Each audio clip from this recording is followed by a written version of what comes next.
Bonjour à tous, bienvenue sur Crossout, une petite vidéo pour vous expliquer un peu comment gagner le fuel, comment gagner les scrap metal, comment gagner les coppers qui sont nécessaires à la fabrication des armes, des modules, comment fonctionne un peu le jeu qui est censé être free to play, n'est-ce pas? Alors, dans le vif du sujet, on va commencer par les factions. Les factions, quand on commence le jeu, on est tous ingénieurs.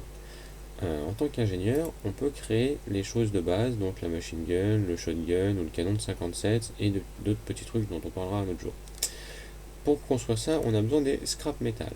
Les scrap metal, ils s'obtiennent dans toutes les parties PVP. De toute manière, en PVE, je sais plus si on en gagne, il me semble qu'on en gagne un peu également. Bref, l'important c'est qu'il faut jouer en PVP bref, pour gagner ces trucs-là. Pour faire du bleu, il vous faut non seulement ça, mais en plus des coppers. Et là, les coppers, ce qu'il y a de sûr, c'est qu'il faut jouer en PVE pour les avoir. Donc, PVE plus PVP, vous avez ces trucs-là. En plus, vous avez besoin, par exemple, pour construire le 76 mm, la première pièce, vous avez besoin de cabines, vous avez besoin de car, machin truc. Ces trucs-là, ils s'obtiennent eux en PVP. Donc, je vais vous montrer de suite. Admettons que je parte en battle. En battle, voilà. L'onglet mission, c'est le PVP. Pour avoir la machine gun, je fais la mission machine gun, qui peut me donner la possibilité d'avoir ça si je gagne. Donc, je peux avoir un de ces trois trucs-là pour si je gagne, plus ce dont j'ai besoin, le métal super. Si j'ai besoin des radios, ou j'ai besoin de la cabine et des roues, je dois faire cette mission-là. Bon. Si je veux obtenir maintenant ces fichus copper, il faut que je fasse le PVE. Le PVE, c'est les raids. Les raids et le PVE, c'est pas illimité. Par jour, ça vous coûte du fuel. Et le fuel, vous avez 200 par jour, comme là en haut. Donc, vous pouvez faire un certain montant de parties. On peut obtenir un peu plus de fuel si vous équipez dans votre véhicule, sur votre véhicule, ce qu'on appelle un baril de fuel. Le baril de fuel, voilà. Si vous le mettez sur le véhicule et qu'il se fait toucher, bon bah ça fait une sacrée explosion sur 10 mètres. Et si vous gagnez et que vous restez en vie, par contre, ça vous donne une petite quantité de fuel en plus et que vous pouvez stocker, réutiliser dans la journée ou le vendre. Donc ça c'est pour les factions de l'ingénieur. Après vous choisissez la vôtre, parmi les trois, en fonction des pièces d'équipement que vous allez vouloir, en fonction du style, en fonction des armes que ça procure. Moi j'avais choisi les Scavengers pour commencer, tout simplement parce qu'ils pouvaient vous permettre de construire donc les canons bleus sur tourelle de 76, armes de corps à corps, la meilleure cabine de camion, un moteur, des roues, des chaînes, bref, et des générateurs, c'est ce que je voulais, c'est ce que j'ai fait. Par contre, après, on bascule sur d'autres choses pour avoir accès à l'équipement. L'équipement, vous voyez, à chaque level que vous passez, vous avez certains types de pièces qui sont disponibles et disponibles que par ce biais-là. Donc, on est obligé de jouer sous cette faction-là ou pas. Vous pouvez changer toutes les 24 heures. Donc voilà, en ce moment je suis nomade, je peux construire, vous voyez, ce type d'équipement-là. Alors, dernière chose dont je voulais vous mentionner avant de quitter le sujet du craft, c'est que je me suis fait avoir pas mal de fois au départ.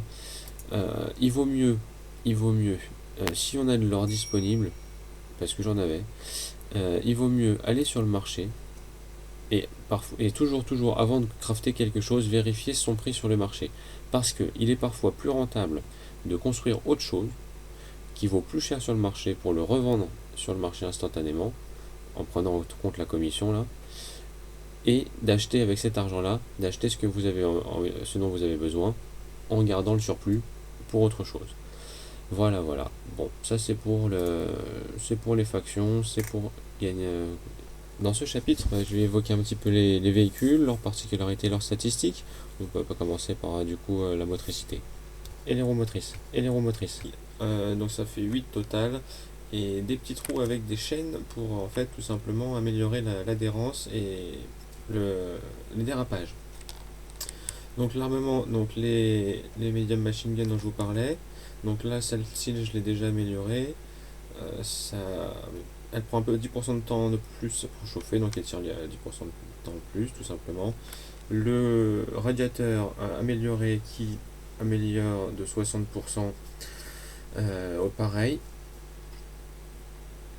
Ouais, c'est ça, pareil, le temps de chauffement. Donc ça met 60% de temps avant de chauffer, de plus avant de chauffer, pardon, de surchauffer. Qu'est-ce que j'ai d'autre? Bon, la cabine, donc pour l'énergie, 10 sur 10, j'ai ça, en fait, j'ai que ça pour l'énergie. Donc 3, 6, 9, 3 points par médium machine gun et 1 pour le couleur. D'ailleurs, tout de suite penser à changer la nouvelle. C'est celle-là, là, avec le recul, là. D'ailleurs, celle avec le recul, il vaut mieux la mettre là, qui est légèrement mieux protégée, si on peut dire.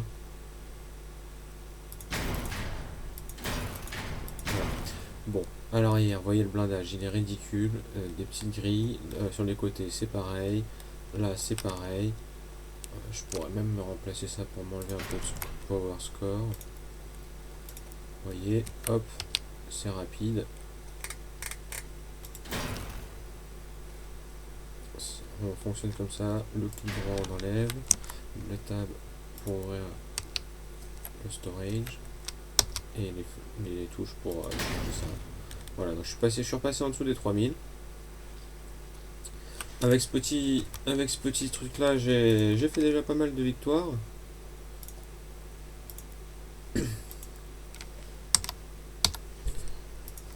Alors voilà, donc c'est la base principale du véhicule. La seconde version, donc, j'ai enlevé une mitrailleuse, j'ai enlevé 3 parties pour mettre cette mitrailleuse là, au milieu là.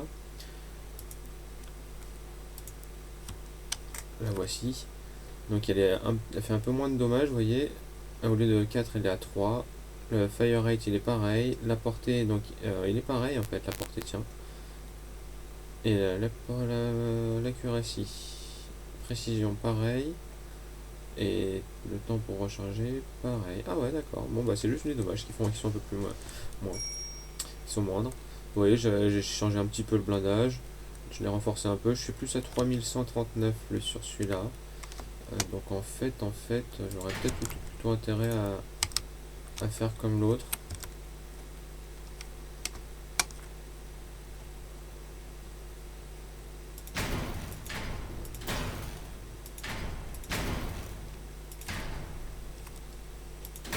Voilà, voilà.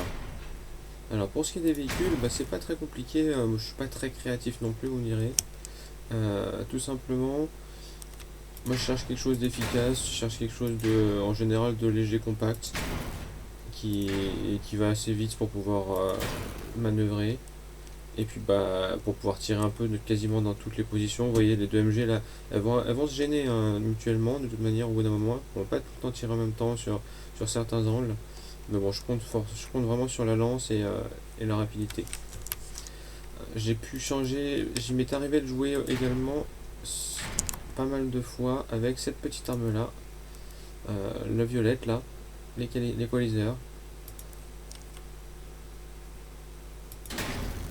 Je vous montre un petit peu sa cadence de tir parce que c'est tout simplement un minigun quoi.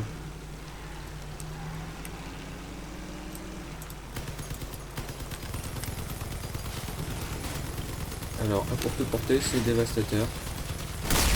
Par contre à moyenne et longue distance ça fait plus grand chose.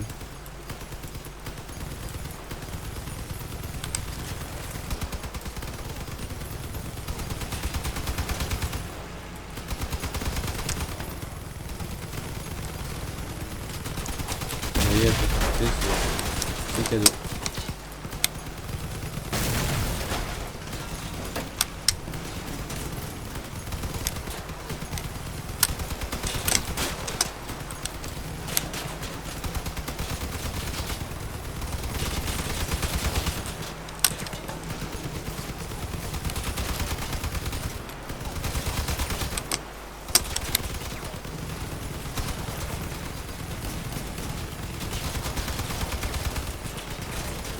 Des questions, des commentaires. Si vous voulez que je faire un véhicule de A à Z, ou bien à propos des Léviathans, ou bien pourquoi vous n'arrivez pas à faire de dégâts, comment positionner vos MG pour pas qu'elles se gênent. Bah, n'hésitez pas, j'essaierai de faire d'autres vidéos dans les prochaines semaines. Bon courage à tous!